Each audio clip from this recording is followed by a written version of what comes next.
This is our after-hours service training.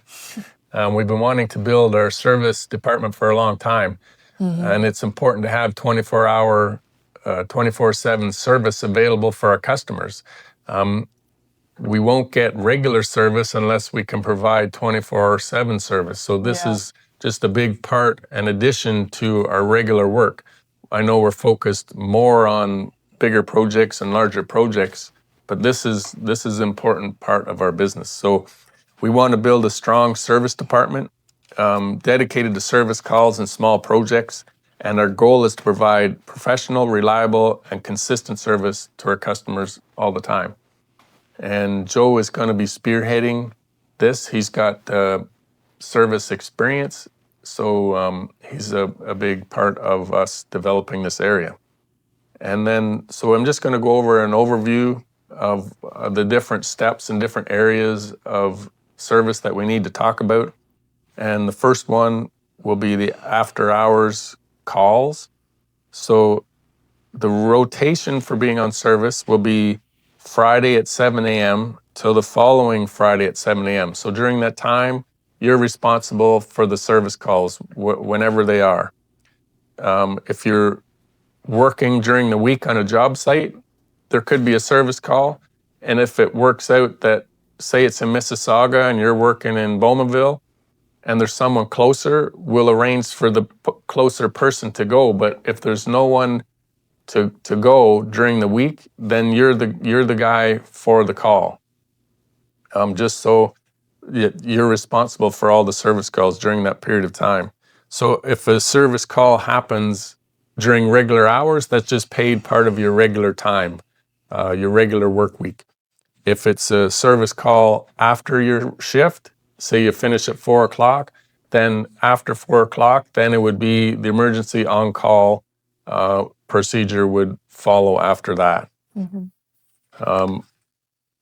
And then the next area is just the key contacts. So if you have Joe's number, you're going to have different people's numbers to call if there's ever any issues that you're not able to handle or you're not sure on how to deal with it.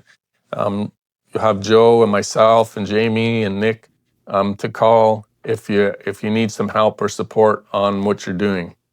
Other emergency contacts would be hydro, the distributor if we need material or we don't seem to have what we need, some special fuses, or if we need a scissor lift for some reason, we have Battlefield's after hours number, or if we need a generator, we'll have Total Power information available. But some of these more serious things, reaching out and touching base with one of us to get how we should approach this is going to be important.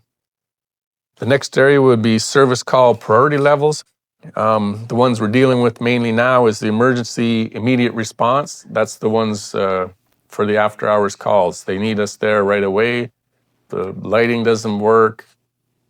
Something's down, equipment's down. They need us to deal with it. Other levels of service are 2 hour, 4 hour, same day. So we'd get those calls normally during the day in the morning. Or they could be 72 hours. It could be, they're less urgent. We just there's a plug not working in the back and they need it looked at. So that would be low urgency. And the next area would be vehicles. So we would make a vehicle available to you for that period of time that you're on call. So to go to work during the day, at night, to get around, that you have the vehicle available to get to a service call when required. And then for training, so obviously we're doing some training right now, and this is really important, but there's also store-specific training. For example, Sobeys Verisay. So Sobeys, they have their own system, their own process that you guys will have to follow when you go to the stores. There's also Wild Fork. They have another process as well. So we're going to be sending out some training videos just guiding you guys on the process for what you're supposed to do in those situations. Next, we're going to go over our after-hours pay policy. So all after-hours calls will be paid at time and a half.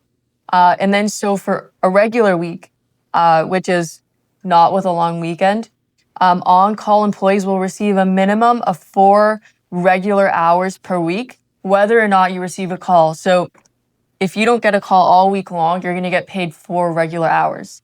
As soon as you got an after hours call outside of your regular workday, your time is going to switch to time and a half, and you're going to get paid a minimum of 4 hours plus any additional time you work. On weeks where there's a long weekend, you're going to get paid a minimum of 6 regular work hours just for being on call. And then if you do get a call, your time switches to time and a half again, and then you get a minimum of that 6 hours with any additional time you work. So if you work 4 hours, you're going to get paid 6.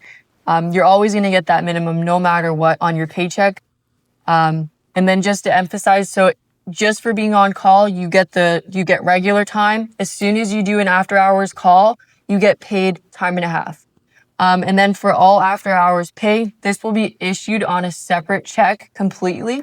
So you're going to get a separate paycheck and a separate deposit in your bank account. Like you're literally going to see in your bank account a completely different pay that was paid to you. Now we're just going to go over scheduling quickly. So on-call shifts are going to be scheduled in 6-week periods. And we have a team of 6 to 7 guys that will be rotating weekly throughout that period.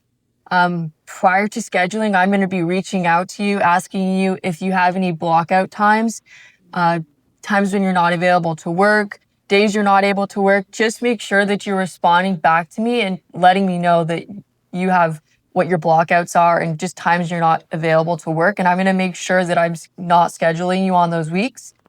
This is really important so that schedules aren't getting mixed up. So just make sure that you're responding back to those emails.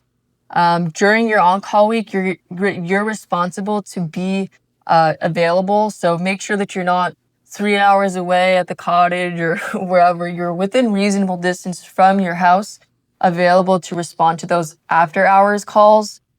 And then, if any unforeseen circumstance comes up, please let us know immediately so that we can make sure that we have somebody that's able to cover for you and we're able to get that sorted out as soon as possible. And then, I think that's all we have for today. Stay tuned for the next video, guys. Thanks, guys.